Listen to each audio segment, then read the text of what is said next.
Hello बच्चों। आज हम इस वीडियो में कक्षा 7 की हिंदी पुस्तिका ज्ञान सागर का पहला अध्याय 12 माशा का प्रश्न उत्तर करेंगे। कविता को हमने पिछले वीडियो में कंप्लीट कर लिया था।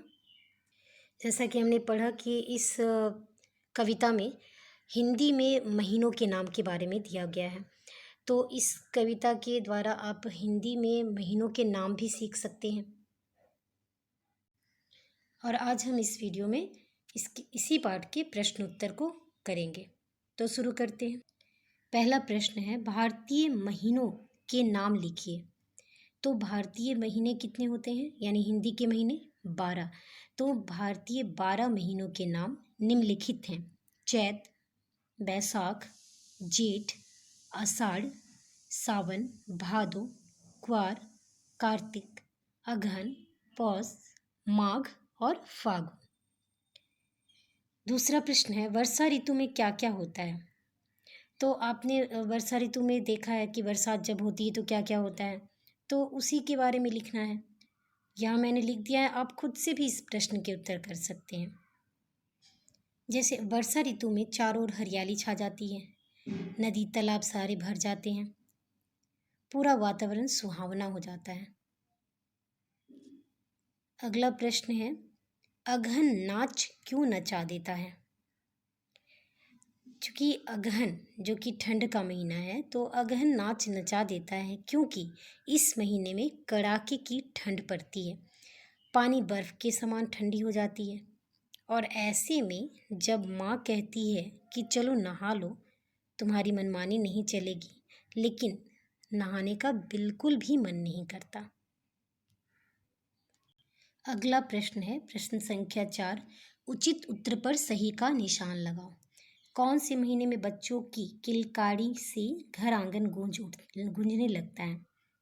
तो इस कविता में हमने पढ़ा था बैसाख, क्योंकि बैसाख में क्या होता है, गर्मी की छुट्टियां होती है और बच्चे घर पे खेल कूद में व्यस्त रहते हैं। दूसरा है, रंगों के कारण जीवन कैसा लगता है। तो त्योहार की तरह, जब रंग बिरंगे रंग का जो त्योहार आता है तो हमारे जीवन में भी त्योहार की भांति ही लगता है। अगला है प्रश्न संख्या 5, कविता के आधार पर लिखिए कि दी गई चीज़ें गतिविधियाँ किस महीने में होती हैं। जैसे जो भी लिखा गया है ये किस महीने में होता है। आंधी आती है तो आषाढ़ में, गर्म हवा चलती है चैत, मदरसों की छुट्टियां हो जाती है बैसाख, नदी सरोवर भर जाते हैं सावन, जाड़ा आता है कार्तिक, पतंगे उड़ती है पौष, तरह तरह के खेल खेले जाते हैं जेठ। तो ये सारी जो गतिविधियां हैं कब होती हैं, तो मौसम के आधार पे हम अपनी रोज़मर्रा की ज़िंदगी जो लाइफ स्टाइल है उसमें भी हम लोग चेंजिंग लाते हैं, तो उसी के बारे में ये है। अगला प्रश्न है, दिए गए मौसम में जो जो आप पसंद करते हैं उनकी तालिका लिखिए। मतलब हर मौसम के साथ आप अपने जीवन में भी परिवर्तन लाते हो, और जैसे गर्मी में कुछ काम करते हो, जाड़े में वो काम नहीं कर सकते हो, तो उसके आधार पे इस बॉक्स को भरना है। जैसे गर्मी में आप क्या क्या करना पसंद करते हो। तो सबसे पहले तो आप आइसक्रीम खाना पसंद करते हो, क्योंकि गर्मी ज़्यादा रहती है इसलिए ठंडी ठंडी चीज़ें खाने का मन करता है। फिर आम का सीज़न रहता है तो आम खाने का मन करता है। एसी चलाते हैं हम लोग सभी, गर्मी ज़्यादा रहती है इसलिए एसी चलाने का मन करता है। फिर बार बार जब गर्मी लगती है तो नहाने का मन करता है। फिर खेलना, क्योंकि स्कूल की छुट्टियां रहती हैं तो खेलने का भी बहुत मन करता है। तो इस तरीके से मैंने सारे बॉक्स को फिल कर दिया है, उससे आप खुद से भी लिख सकते हो। नेक्स्ट है, नीचे दिए गए शब्दों के तुकांत शब्द लिखिए। तुकांत का मतलब है रैमिंग, जैसे उसी लय में समान लय में बोले जाने वाले शब्द। जैसे जीत तो गीत, मीत रीत। फिर प्यारा, न्यारा, कहती, रहती, सहती। शोर तो चोर, मोर। तो इस तरह के जो रैमिंग वर्ड हैं इंग्लिश में, जब जो आप रैमिंग वर्ड पढ़ते हो, सेम उसी तरीके से हिंदी में समान लय वाले शब्द होते हैं, तो उन्हें लिखना है। इसके बाद है, कविता में तीन व्यक्तिवाचक और 3 जातिवाचक शब्दों का नाम लिखना है। पोयम के अकॉर्डिंग, जैसे पोयम में जिस जिस शब्द का प्रयोग होता है उसमें से चुन के आपको व्यक्तिवाचक और जातिवाचक को लिखना है। बैसाख, जेठ, सावन, ये व्यक्तिवाचक हो गए। जातिवाचक में नदी, बादल, घाट। नीचे दिए गए शब्दों को उल्टा लिखकर एक सार्थक शब्द बनाइए। तो इसमें दिए गए शब्दों को उलट कर लिखना है। जैसे पहला है सब, तो बस, और पलट कर वैसे शब्दों को लिखना है जिसका कुछ मीनिंग होता है। पता, ताप, नदी, दीन, रहा तो हार, हवा तो वाह, नाच तो चना। अगला प्रश्न है जीवन मूल्य। एक वर्ष में महीनों का क्रम बदलने से वातावरण बदल जाता है। एक वर्ष के 12 महीने अपनी अपनी विशेषता लिए आते हैं।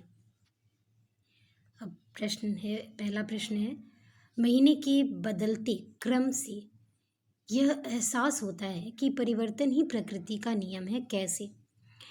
तो इससे तो हम समझ भी सकते हैं, जैसे कि जितने महीने आते हैं उतने महीनों में तरह तरह के प्रकृति में परिवर्तन होते हैं। जैसे बारिश होती है, बरसात में बारिश हुई, फिर जाड़े में जाड़े कड़ाके की ठंड पड़ती है। तो इस तरह से परिवर्तन हो रहा, और इन सारे प्रकृति के नियम को हम अपने जीवन में एहसास करते हैं और उसमें से जो भी है उसके अनुरूप ही हम अपना काम भी करते हैं। तो जिस तरह से प्रकृति में परिवर्तन होता है, हम अपने जीवन में भी परिवर्तन करते हैं, और यही प्रकृति का नियम है। जब संपूर्ण प्रकृति अपने आप में बदलाव लाती है, तो हम भी अपने जीवन में इसी तरह के अनगिनत परिवर्तन ला सकते हैं, और लाना ही जीवन है। और ये भी बहुत ही ज़रूरी है परिवर्तन, क्योंकि यदि पूरे साल तक सिर्फ गर्मी पड़े, या पूरे साल तक कड़ाके की ठंड पड़े, या वातावरण में चारों ओर हरियाली ना छाई रहे, या फिर चारों ओर पेड़ पौधे ही ना हो, तो इस तरह से पूरी प्रकृति ही नीरस हो जाएगी सिर्फ एक तरह के जीवन जी के। तो प्रकृति का ये नियम है, इसे सभी को सहर्ष इसमें परिवर्तन और करना ही पड़ता है। अगला प्रश्न है, महीनों की पहचान की तरह अपनी पहचान बनाने के लिए क्या करना चाहिए? तो जिस तरह हर महीने की एक विशेषता होती है, और हर तरह तरह के त्यौहार या फिर तरह तरह के प्रकृति के कुछ दृश्य जो हम देखते हैं, उसके अकॉर्डिंग हम समझ जाते हैं कि अभी ये महीना है और इस तरह की बातें होंगी, या ये पर्व त्यौहार आने वाले हैं। तो इस तरह से हम उसकी विशेषता और उसकी पहचान उसमें होने वाले परिवर्तन के आधार पर करते हैं। तो इसी तरह हमें भी अपने जीवन में इसी तरह की पहचान बनाना चाहिए, जिससे कि हम जैसे आपको कोई भी पहचान ले। जैसे कुछ बच्चे खेल की एक्टिविटी में बहुत ही एक्सपर्ट रहते हैं, कुछ पढ़ने में बहुत तेज़ रहते हैं, तो ये उनकी पहचान हो जाती है, और कुछ अच्छे कार्य करके अपनी पहचान बना सकते हैं। अगला प्रश्न आता है, भारत में मनाए जाने वाले किन्हीं 5 त्योहारों के नाम व उसकी मनाए जाने वाले महीनों के नाम लिखिए। तो यहाँ मैंने लिखा है, जैसे होली तो फागुन, दीपावली कार्तिक, फिर मकर संक्रांत तो पौष, बसंत पंचमी माघ, नवरात्रि चैत। तो इस तरीके के जितने भी यहाँ मैंने 6 महीने जो हैं उसके बारे में लिखा है। आप इसके अलावा जो बाकी 6 हैं उसके आधार पर भी लिख सकते हैं। तो इस तरह से इस पाठ का पूरा प्रश्न उत्तर यहाँ समाप्त होता है। अगला जो प्रश्न है, जो ऋतु आपको सबसे अच्छी लगती है उस पर एक छोटी सी कविता लिखिए। तो ये आपको जो पसंद है उसके अकॉर्डिंग लिखना है। जैसे आपको जो भी जाड़ा, गर्मी, बरसात, जो भी मौसम पसंद है, या फिर चैत, बैसाख, जेठ, आषाढ़, फागुन, तो इन सारे मौसम में जो आपको ज़्यादा पसंद है और जो ऋतु आपको ज़्यादा अच्छी लगती है, उसके अकॉर्डिंग आपको कोई भी कविता छोटी सी लिखनी है। तो ये यानी कि 3-4 लाइन आप लिख सकते हो। तो इस पाठ का सारा प्रश्न उत्तर समाप्त हो गया। अगर आपको ये वीडियो अच्छा लगा तो लाइक करें, शेयर करें, और मेरे चैनल को सब्सक्राइब ज़रूर करें। धन्यवाद।